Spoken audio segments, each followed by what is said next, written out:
2021 continues to bring significant losses of life and health, but there's a light at the end of the tunnel for many, the COVID-19 vaccine. Massachusetts is currently at the end of phase 1 of its vaccine rollout, which focused heavily on inoculating hospital workers and congregate care residents. Phase 2 starts February 1st. I'm Sarah Bencourt with CommonWealth Magazine. With us on the podcast today is a key leader who has been integral to forming state policy around vaccines and the coronavirus response. Dr. Paul Biddinger heads the state's Vaccine Advisory Group and is the director of the Massachusetts General Hospital's Center for Disaster Medicine. Dr. Biddinger, welcome. Oh, thank you so much. It's a pleasure to join you. So, first off, it is great to have you on here. I'm guessing your day-to-day is pretty crazy, continuously over the past 10 months. It has been. Unfortunately, obviously, this is the biggest public health challenge of my lifetime, probably of all of our lifetimes. And it needs every ounce of energy we can put together to try and respond well. Now, are you spending more time working with MGH right now or doing more state policy focused health related work? So my day job is to head the emergency management programs for the Mass General Brigham system. And I'm serving as the deputy incident commander for our systems response, which is 10 hospitals and a number of other organizations within. So that is surging to provide medical care to make sure that we are able to continue to assure adequate personal protective equipment, good clinical response, adapt to the new clinical treatments that are out there, say the monoclonal antibodies, and then of course prepare for vaccination of both our staff and patients. So that's my day job. And then in addition, I work with just an unbelievable group of about 16 other individuals who have volunteered to help support the state as part of the advisory group and try and provide feedback on the planning for the rollout of vaccination. Okay. And so it's been about 5.5, 6 weeks since the state's vaccine rollout started. How do you think it's going so far? Well, I think there obviously are some significant challenges with respect to getting vaccine out and into individuals as quickly as it's arriving. I think with getting individuals to know when they're eligible for vaccine, where they're going to get vaccinated, how they're going to get vaccinated. So I would say, it's only been 5 weeks, but there have been several kinds of challenges already. Unfortunately, I think there will be some more. The fundamental problem, of course, is just that there isn't enough vaccine to vaccinate everybody. But the secondary problems have to do with just making sure that both the information and the distribution of the vaccination sites themselves are working as smoothly as they can possibly be working. So before we sort of jump into distributing and administering COVID vaccines, it seems like Massachusetts, well, every state is sort of coming up with their own plan, and that sort of started under the last administration under Trump, and that may shift under Biden. But Massachusetts is focused on inoculating people in healthcare settings, people who are very likely to get COVID in nursing homes, as we saw at the Holyoke Soldiers' Home last year. While other states like Florida are just opening up doses to those over 65. Why is Massachusetts' approach so different? And I mean, do you think there were benefits to this, regrets? So I think it's important to kind of go back all the way maybe to October to think of where all this started as a nation and how we got to where we are. The first national group that started thinking about this was the National Academies of Science, Engineering, and Medicine, which is an expert organization that was contracted by CDC to provide recommendations. And they recommended starting with healthcare workers as well as residents of long-term care facilities to preserve the healthcare infrastructure to be able to continue to care for ill individuals. And of course, as you just said, to recognize where the hardest hit communities have been, which has clearly been in the elderly and congregate settings.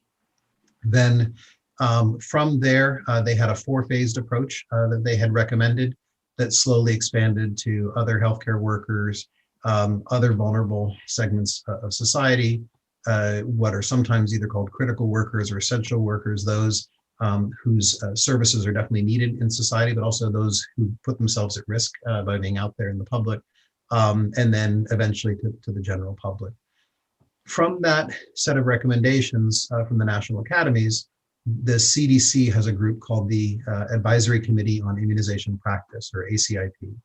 They've met several times. They adapted what came out of the national academies to come up with a three-phase or three-step approach, and then released the first phase they called 1A. They had 1A, 1B, and 1C before the general public.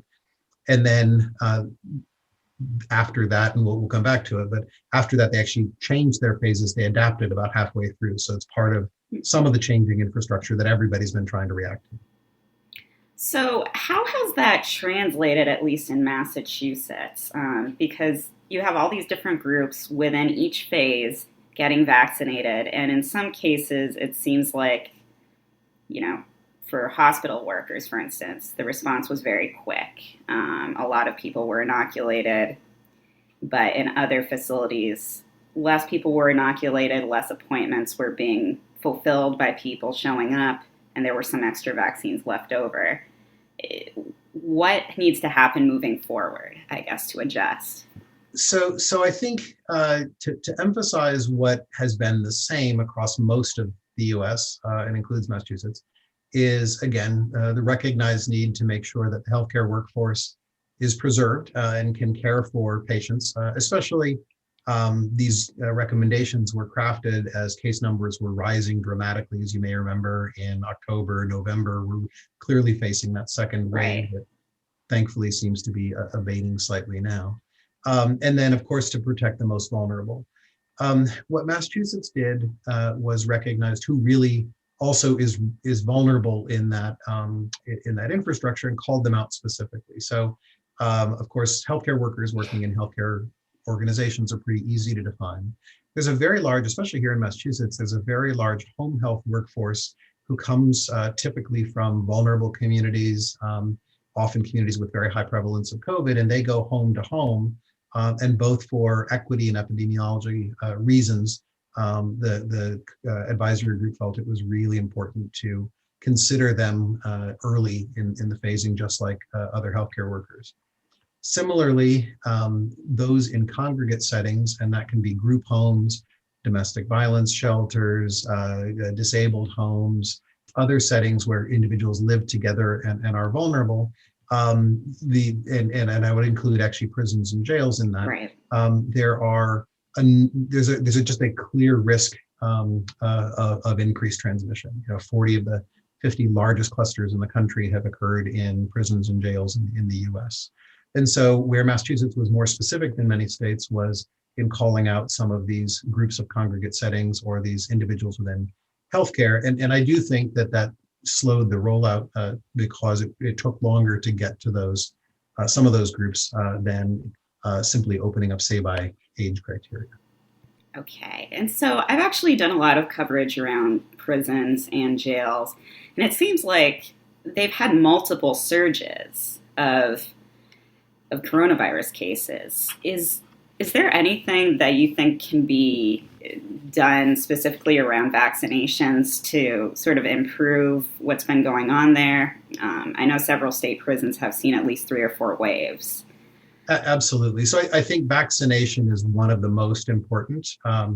It is true that there is vaccine hesitancy among some of the imprisoned population. And so, you can't guarantee that you're going to get full uptake. But the fewer susceptible individuals you have, and many individuals are in this setting for a very long time, the less there is a chance that there will be a large outbreak or a sustained outbreak. So that's a big part of it.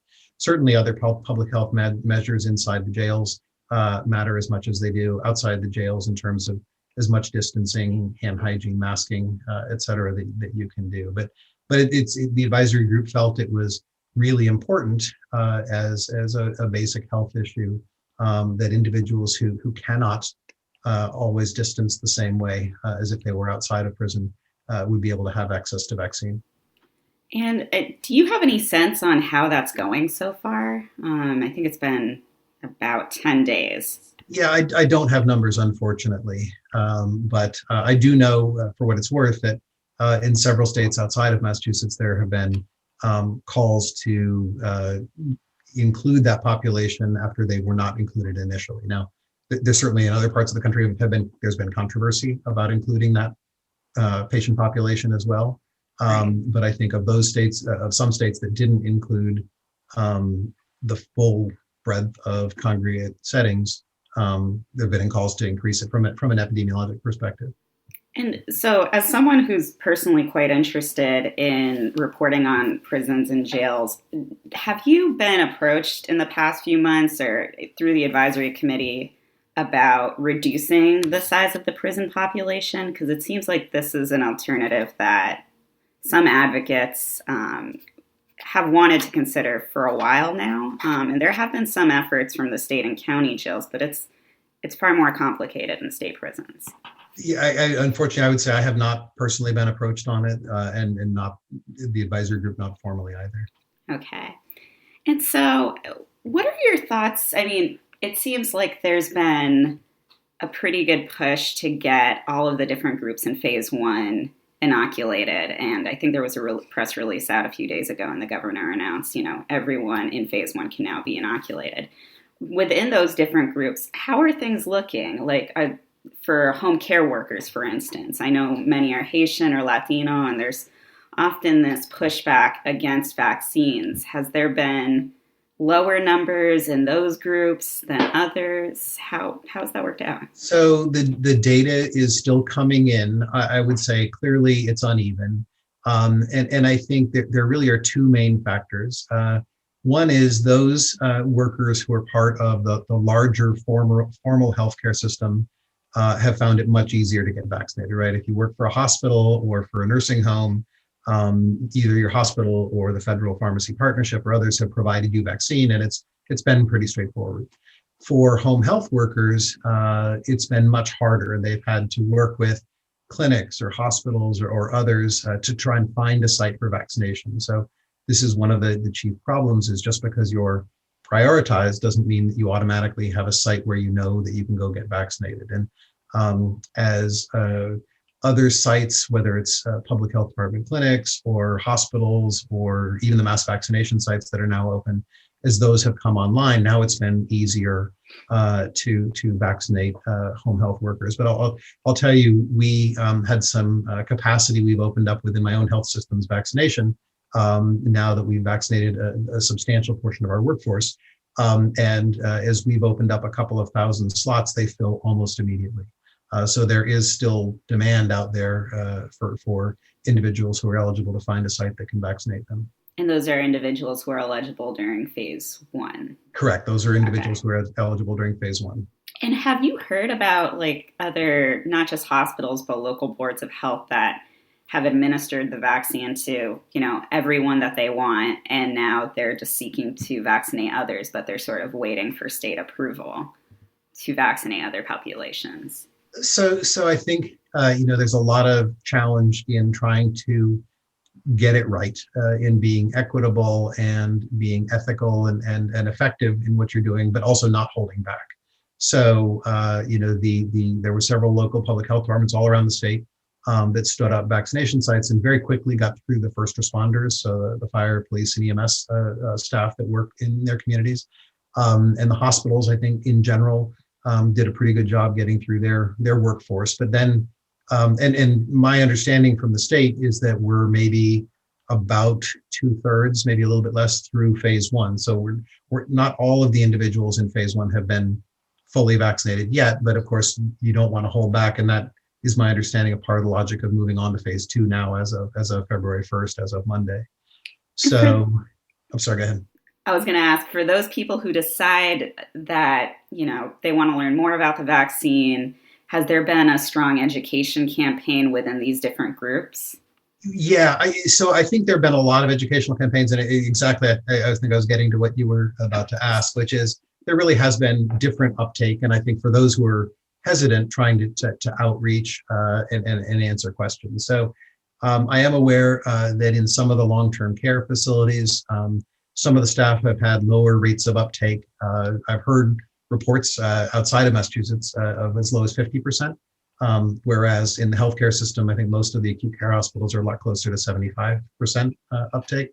And I think we just don't have enough complete data to know, say, in the home health workforce, how big that is. But there have been a whole bunch of town halls that have been held by labor unions, the SEIU, 1199, the state, community health departments have held webinars, town halls, others, and try and just hear questions that people have about the vaccine. I think there are rumors, there are misconceptions about the vaccine affecting fertility or being dangerous if you have a certain kind of allergy or other things. And there's some lots of just legitimate questions people have. There are lots of reasons, of course, among different racial and ethnic groups. They have questions, communities that have historically been mistreated by the medical system, that are concerned about trust. And I think, within my healthcare system, I think that's true for most of the healthcare systems in the state. We have active outreach programs. We have ambassadors who are going out and trying to answer questions, but on a larger scale, to people who are eligible now, there again are a lot of attempts to try and get good facts and out there and answer people's questions as they have them. Now, I know you mentioned earlier that in phase one, about 2/3 of individuals have been vaccinated. Is there any concern about moving on to phase two before there's a bigger chunk of phase one inoculated? I mean, is there any chance this could be pushed back? So I don't think there's any chance that the February 1st date will change. I think that's been announced, and I think everyone's signing up and moving forward. This from early on was a recommendation of the advisory group, and I think it makes sense that you want to just be using your vaccine as quickly as it's coming. And so the point of the phases is to try and get vaccine to the groups in order that you think, again, is going to do the most good, save the most lives, be the most equitable. But as soon as that volume of scheduling drops off at all, you really want to fold another group into the mix. So no one who is eligible now will stop being eligible. So if they change their mind, they can certainly get into the queue again. But to make sure that we're vaccinating individuals as quickly as possible, I think we've got to keep opening up the phases. Now, so I know, like, for instance, the Globe reported this morning that Northeastern had 2,000 extra doses of the Moderna vaccine, but they were told that they couldn't use them until next week. And I think the spokeswoman had some pretty strong words about the fact that we still believe that because we have doses, we should move ahead. But we have been persuaded by officials in the state COVID command center that we should wait until next week and that their hands were tied. I mean, are there a lot of situations like this cropping up around Massachusetts where people or organizations, universities want to vaccinate more people, but they don't know what's next? So I can't say that I know of how many of those kinds of situations exist. I think for most places or most systems, my own system included, we are using the vaccine as quickly as it arrives, and there's enough demand out there to keep our systems fully operational. Now, it is important to say that there are different systems that many healthcare systems or others have been using to vaccinate their employees versus what they're standing up for patients. So it is an important pivot, and I think we'll certainly see a different set of resources used now that we're opening up to groups of patients on the first, that hopefully, again, will be sized to meet the demand, sized to meet the supply, meaning we're giving vaccine as quickly as it's arriving. I'd love to meet the demand, but the supply, of course, doesn't meet the demand.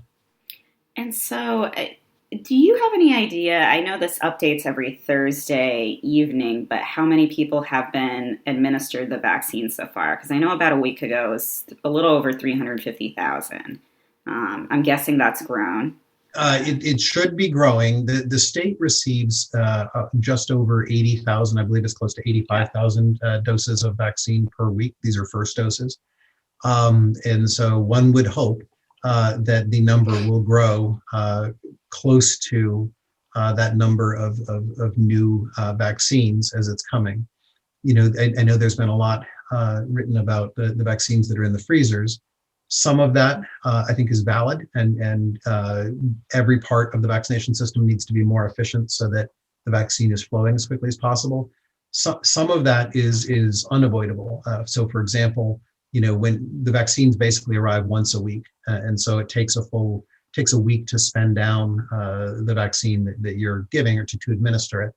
The other problem is that the second doses arrive automatically, and they also arrive in one dose, either about 2 weeks later for Pfizer or 3 weeks later for Moderna, because the second dose intervals are different between the two vaccines. So you're always getting larger boluses of supply that take you a week or two to spend down or to administer.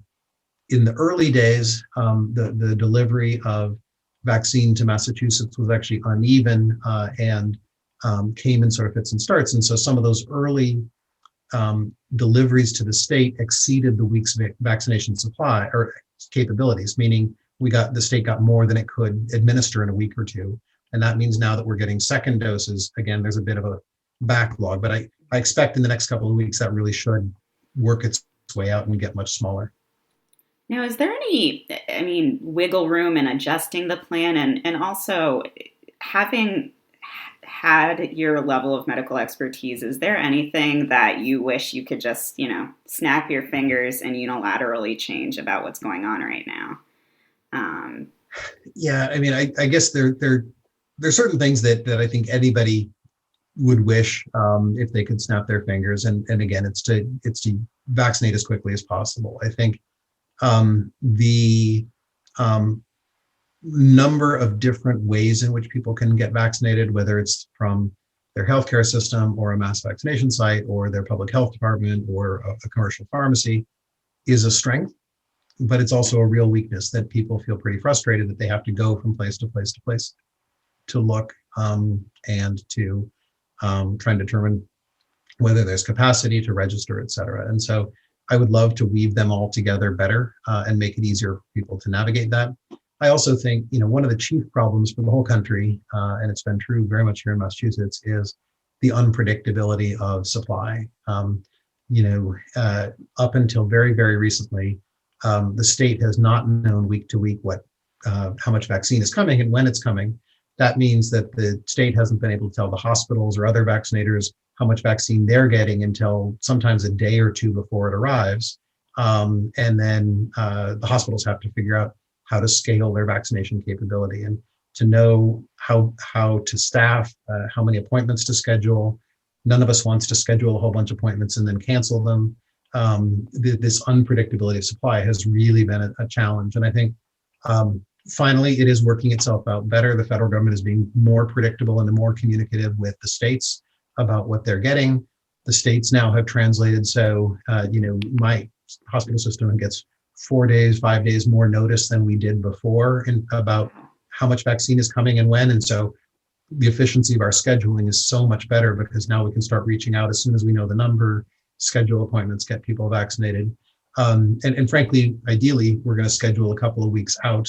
Going week to week to week is not an efficient way to run the operation. And so as soon as I think the states have confidence in what they're getting, they can pass that on to the vaccinators. And a lot of what we're seeing right now that is so frustrating, understandably, to people should smooth out. And so I know a lot of states must be facing very similar circumstances as Massachusetts. And I'm sure you've been asked about this, but there was this Becker Hospital Review piece that ranked Massachusetts as 38th in the country on administering vaccines. Did that number surprise you at all? And what were your thoughts around that? Is it something that can improve?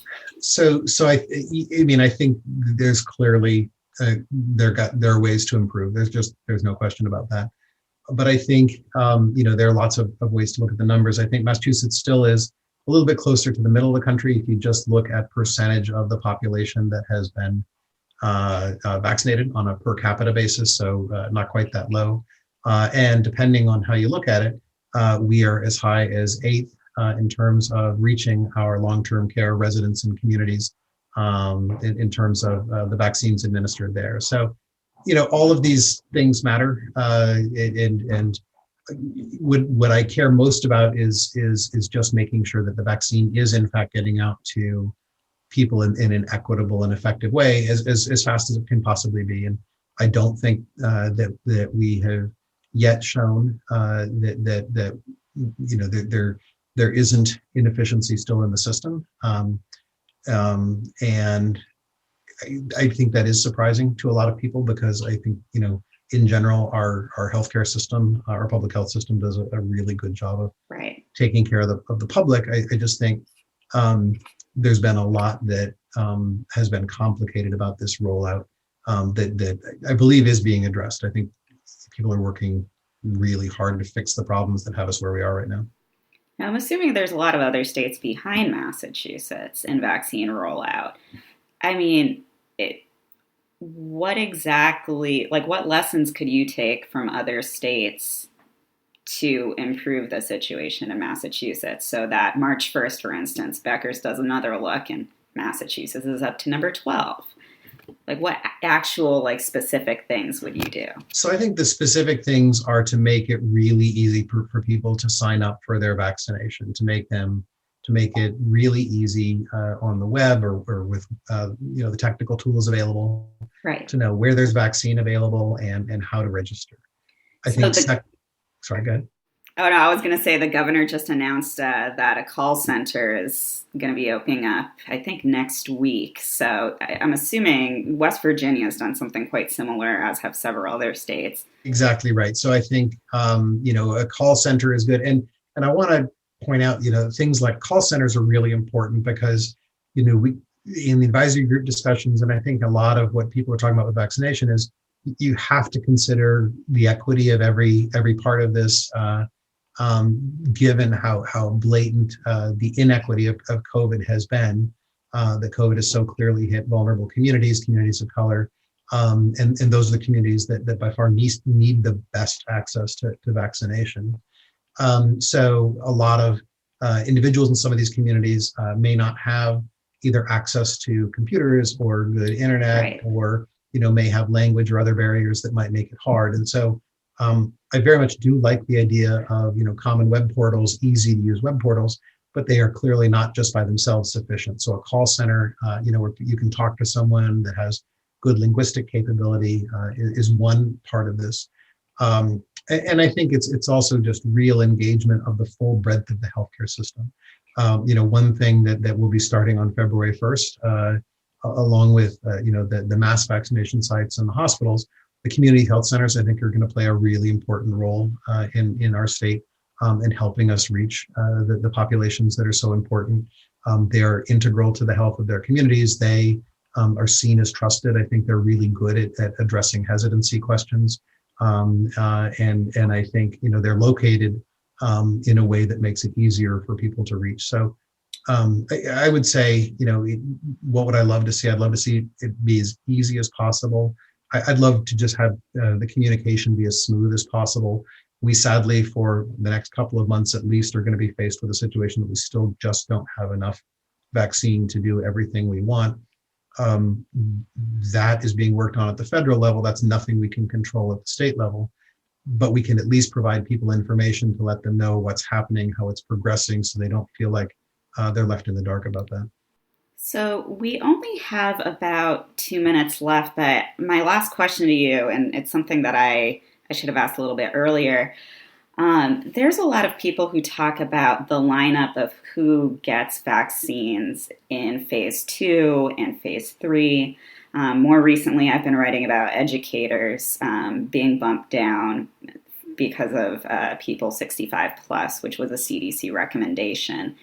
And they've, noted accurately that cases in K through 12 schools have grown significantly in the past few weeks. Is this a catalyst for moving teachers or, other educational staff up in the line? What are your thoughts on that? Yeah, these are by far the most heart-wrenching kinds of discussions that you can have, because, all of the individuals you're talking about absolutely are priorities. I think, I can't speak for the CDC, of course, but I think part of why it is part of now the federal recommendation, and the federal government has very specifically told states, to try and move to 65 plus as quickly as possible is just the straight mortality risk.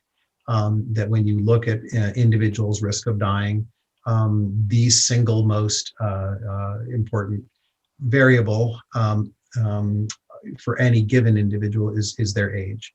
And across the population, really at about 65, that numbers, the risk of dying goes up substantially, goes up even more, obviously, every decade after that. Now, is has really been well written about, and I think is important to talk about, is that age risk of dying from COVID is not equally distributed among populations. So it's different among white individuals versus Black versus Hispanic versus others, and in the communities that people live in. So I think the push to get to 65 at the federal level really recognizes that from a population basis, it's a life-saving measure. I would point out, and I don't want to push back in any way against the importance of vaccinating teachers and the unbelievably important role they do, and frankly, also the importance of just getting schools back, because I think, again, there's so much written about not just the impact on the children and their intellectual and their emotional and their social development, but also on families. A lot of hard hit families are really especially impacted with schools not being open.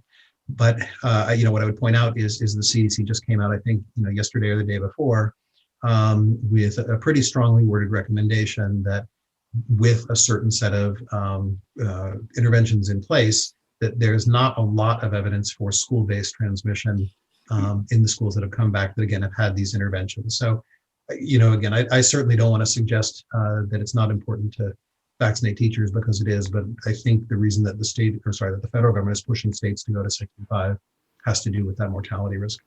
That was Paul Biddinger, who heads the state's advisory vaccine group. Thank you so much for taking the time to speak with me today. Absolutely. It's my pleasure to join you. Thank you so much.